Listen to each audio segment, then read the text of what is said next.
definitely a case at the International Court of Justice. There's one at the International Criminal Court as well as in Argentina. But the 1 million Rohingya who crossed and are now sitting in Cox's Bazar, Bangladesh, as well as around 600,000 Rohingya who still remain in Myanmar, still live in some of the worst conditions in the world. Yes, Shabnam. And, I noticed last night, obviously, you had quite a detailed discussion 5 years after the genocide, what actually happened to the Rohingya. And you had, I must say, quite a panel actually discussing this entire saga that had been unfolding and just looking at some of the key issues that came out of this discussion.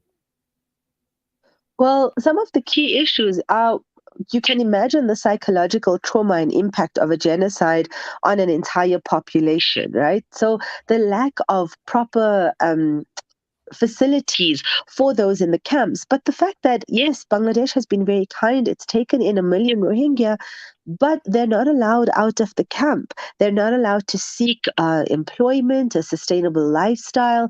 They're not allowed to be in education facilities in Bangladesh. Right now, they're rolling out the Myanmar syllabus, but for around 10,000 students. I mean, we're talking about 500,000 students who are out of school. What does that mean for future generation, especially when they were not allowed to even go to school while they were in Myanmar? There were many apartheid-like policies which were institutionalized against the Rohingya. One way to ensure the future generation has an opportunity or has any opportunities is to allow them to go to school. And we remember last year, Bangladesh was even closing down school facilities. Of course, Rohingya have not been given refugee status, which then means a whole lot of the rights don't accrue to them. And and the same for Myanmar. In Myanmar, since the coup, but even before the coup, Rohingya since 2012, more than 100,000 of them have been staying in IDP camp, which is basically surrounded by the military. Like Palestinians, they have to face checkpoints. They have to often bribe soldiers to even move to the next village. And so, as a result of that, many Rohingya are taking to the high seas. And we know that to put yourself in a boat on the water at the hands of human smugglers is a very, very, very dangerous thing. And we knew that in 2015 when, the scoop was blown and they saw all of those mass graves of Rohingya, which had been caused by smugglers. So the situation, as long as the situation doesn't get better and as long as the international community doesn't work towards improving the situation of the Rohingya, more of them will be forced to go and take these treacherous journeys to try to get to Thailand and Malaysia. Yes, and also Shibnam, talking about the international community and just looking at activists right across the entire world, and even when I look at the panel discussion that you hosted last night, you've got people from across the board. I mean, you've got people, filmmakers, writers, and these are people that are writing, that are producing documentaries, highlighting the plight of the Rohingya, and at the same time, looking at many other places around the world. We're looking at UK, where you had somebody who is the chairperson of the European Rohingya Council. There are people that are seeking justice at the International Court of Justice. So this struggle of the Rohingya is being taken up internationally by civil society and people that have recognized the fact as to the enormous hardships, the genocide that is basically unfolding. And at this point in time, also looking, as you mentioned, Cox's Bazar, you're looking at their current situation, languishing in all these refugee camps. So it has obviously received international attention, but the powers that be are still doing very little. This is the point, and one of the speakers said yesterday. He said that yes, we are in solidarity with the Ukraine, but we don't understand. And I've heard this often coming from Rohingya activists that they see how the world has responded to the Ukraine, and they can't understand why they haven't received the same kind of response because it's very different when you go out into the streets and protest and bring a case in an international forum. And of course, that that's important. But when you look at the Ukraine crisis, to open borders, to let refugees in, to find them shelter, to find them opportunities, that's a totally different ball game, because now you're equipping them for life and you're assisting them. And that's where the lack is. And unfortunately, you hear many Rohingya say, well, maybe we're not important enough, or maybe our lives are not valuable enough. And perhaps that's what the whole Ukraine saga has shown us, that in fact, some refugee lives are more equal than other refugee lives. And it's very, very unfortunate, because it's one thing to speak about people who are suffering, but it's another to empower them and to provide opportunity. And it was good. I mean, Rohingya in recent years have had a very difficult time in Malaysia. It was good to hear yesterday that Malaysia is really forwarding education through help from Qatar, of course, but that they're going to focus specifically on education, because we've had this huge problem, and even in the past, Black for Rohingya focused on education this year, because can you imagine 500,000 children just illiterate in the next generation? What hope does that give for Rohingyas in the future? Because this means that only those in the diaspora will be able to speak and negotiate, and those 1 million remaining in the camps still don't have a loud enough voice, not because they can't speak for themselves, but because they're just not being given the opportunity and the tools to do so.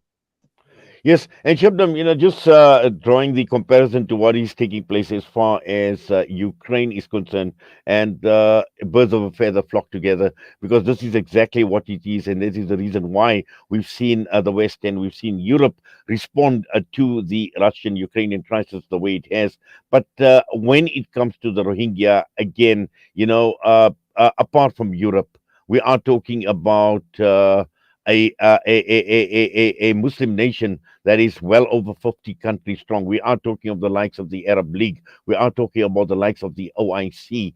And surely, when we talk of birds of a feather flocking together, they've been let down. Not only by the rest of the world, the Europe West, but also by the likes of the Arab League and the OIC.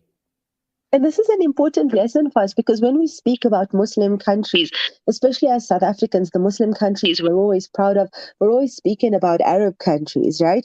But look at who came to the ICJ with the Rohingya case. It was the Gambia. And we never ever considered the Gambia when we're speaking about strong Muslim nations who will stand up for the downtrodden of the Ummah. And there it was, the Gambia and their Attorney General, Abubakar Tamiro, who actually took this to the ICJ. And when people asked him why, he said, why not? Right?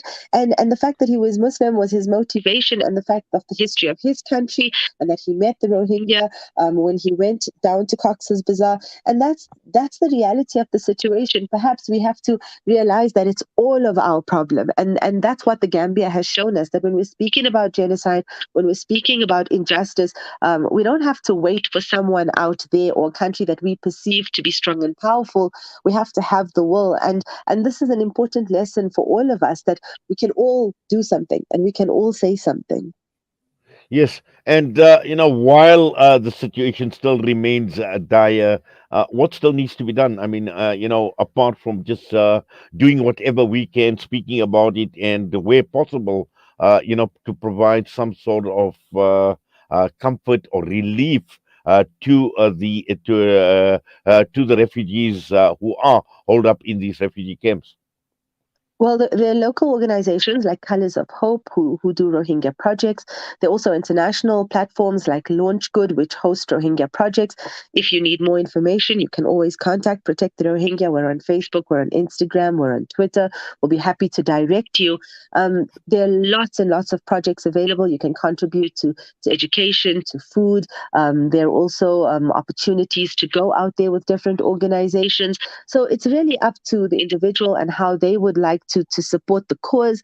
But at the very least, we hope that they would stay informed about the cause, and that they would inform others about the cause too.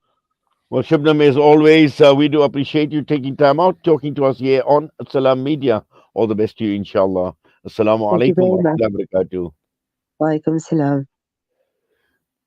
Shabnam Mayet, founder Protect the Rohingya, was us this morning on the fifth anniversary. And the point I had made quite early in the discussion is yes, these remembrance days are there. They're absolutely important. They're critical. They serve as a stark reminder of the genocide that had unfolded. But how long can we sustain and also at the same time looking at these memories that are flashing by, as Shabnam mentioned, that this was in open view to the rest of the world. And again, the hypocrisy of the entire world is starting serving us with a stark reminder where some are preferred to others. And the Ukraine Russian crisis speaks volumes in that regard. The time is just gone 20 minutes past 8. We're going to go for a break, and we've got an economist from the Competition Commission, Kagiso Zwane, and we are talking about high food prices.